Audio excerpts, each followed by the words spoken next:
ng SOP collections sa Bureau of Customs na umabot sa 11 billion pesos. May 9 billion pesos collection mula sa sugar. Ang kita mula sa importasyon ng sibuyas na hawak naman ni Martin Araneta. Tinawagan daw siya ni First Lady Lisa Marcos at ipinapatigil ang investigasyon. Na sa First Lady Lisa Marcos mismo ang may hawak sa mga rice importers. Dahil pala sa dami ng SOP at remittance na ipinapasa sa bawat transaksyon. Ang pinakamakapangyarihang pamilya pa mismo ang sangkot sa ganitong sistema.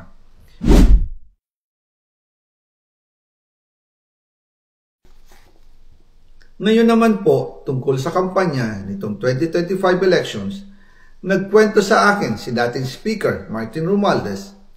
Kinausap daw siya ni PBBM sa Tacloban para tumulong sa gastusin ng mga kandidato mula national hanggang local candidates.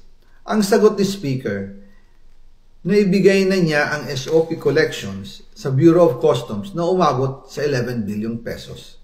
Dagdag pa dyan, may 9 billion pesos collection mula sa sugar na ayon mismo sa kanya ay pinaghahatian lang ng 5 kumpanya para makontrol nila ang presyo ng asukal sa merkado. At iba pa ang kita mula sa importasyon ng sibuyas na hawak naman ni Martin Araneta, kapatid ni First Lady Lisa Araneta Marcos. Kung matatanda ninyo, noong 2022, nagkaroon po ng investigasyon sa Kamara na pinangungunahan ni Congressman Toto Swansing dahil sobrang taas ng presyo ng sibuyas. Umabot ng 600 pesos kada kilo. Gayong dapat ay nasa 80 pesos lang. Doon lumabas ang pangalan ni Martin Araneta bilang isa sa mga nasa likod ng kontrol sa importasyon ng sibuyas. Pero hindi po natuloy ang investigasyon. Ang sabi ni Speaker, tinawagan daw siya ni First Lady Lisa Marcos at ipinapatigil ang investigasyon. Kaya walang natuloy at walang naparusahan. Dahil pala, kontrolado ng kapatid ng First Lady ang importasyon ng sibuyas. Ganito rin po ang nangyari sa bigas. Noong April 2023, nagsimula nang tumaas ang presyo ng bigas. Kaya iminungkahi ko kay Speaker Martin Romualdez na kung pwede ay mag-angkat tayo ng 13 million metric tons para sa buong taon. Ang layunin ko po ay mapababa ang presyo ng bigas sa 22 pesos kada kilo. Pero hindi po ito inaprubahan ng Pangulo noong sila ay nasa Clark. Dahil doon, sumipa ang presyo ng bigas na umabot ng 55 pesos kada kilo hanggang 2024. Noong 2024, kinausap ko ulit si Speaker Martin Romualdez na kung pwede makausap namin si Secretary Laurel Chu ng Department of Agriculture at Secretary Ralph Recto ng Department of Finance para maibaba ang taripa ng bigas mula 35% to 15%. Sinabi ko kay Speaker Martin Romualdez na kung pababayaan natin ang patuloy ng pagtaas ng presyo ng bigas at umabot ito sa 60 pesos kada kilo, siguradong magagalit na ang taong bayan. Posibleng magrevolusyon na ang mga tao at tiyak na maapektuhan dito ang mga kandidato ng administrasyon sa 2025 elections. Isa sa mga patunay na hindi na masaya ang taong bayan ay ang pagbaba ng approval rating ng Pangulo noong panahon na iyon dahil sobrang taas na ang presyo ng bigas.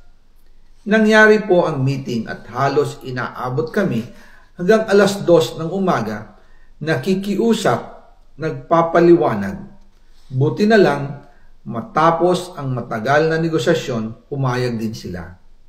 At di nagtagal, inanunsyo na rin sa publiko na ibaba ang ng buwis sa bigas.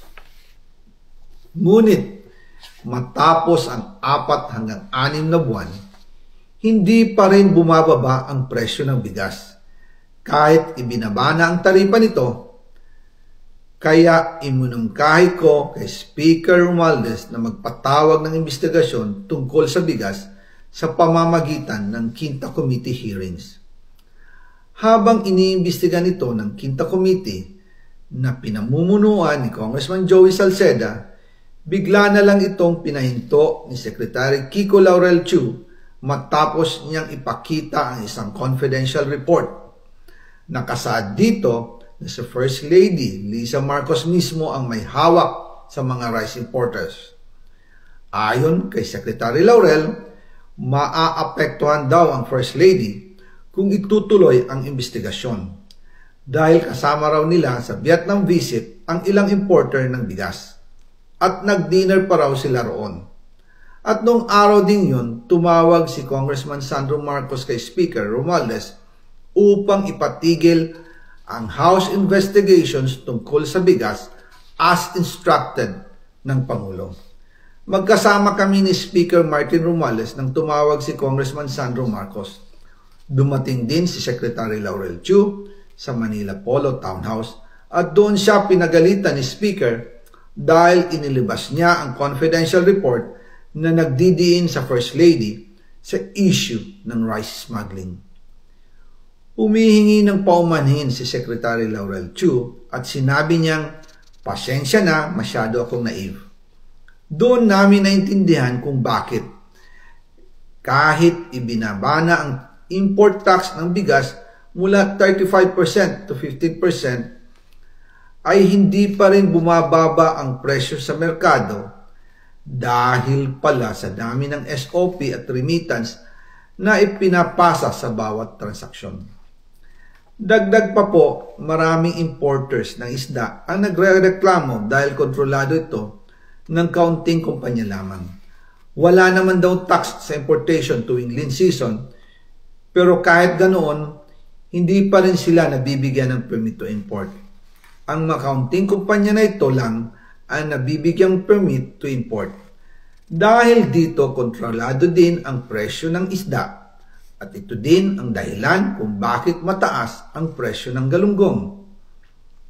Mga kababayan, hindi dapat naghihirap ang Pilipinas. Hindi dapat ganito kamahal ang mga pangunahing bilihin tulad ng bigas. At higit sa lahat, hindi dapat nagugutom ang mga Pilipino. Wala silang malasakit sa taong bayan, lalo na sa mga mahihirap. Inaabuso ang kapangyarihan. Nagiging negosyo ang pera ng taong bayan. Masakit man tanggapin, pero ito ang katotohanan. Ang pinakamakapangyarihang pamilya pa mismo ang sangkot sa ganitong sistema. Mula sa Pangulo, First Lady, hanggang sa anak, sila mismo ang nagtatakda, kumukontrol, at nakikinabang sa mga transaksyon dapat sanay para sa kapakanan ng sambayanan. Hawak at kontrolado nila halos lahat ng ahensya, kaya nagagawa nilang itago ang katotohanan. Sa mga susunod na araw, marami pa po akong isisiwalat. Maraming salamat sa inyong oras at patuloy na pag-unawa. Naway, magising tayo sa katotohanan at sama-sama nating hanapin ang hustisya para sa bayan. Diyos mabalos po sa Indogabos.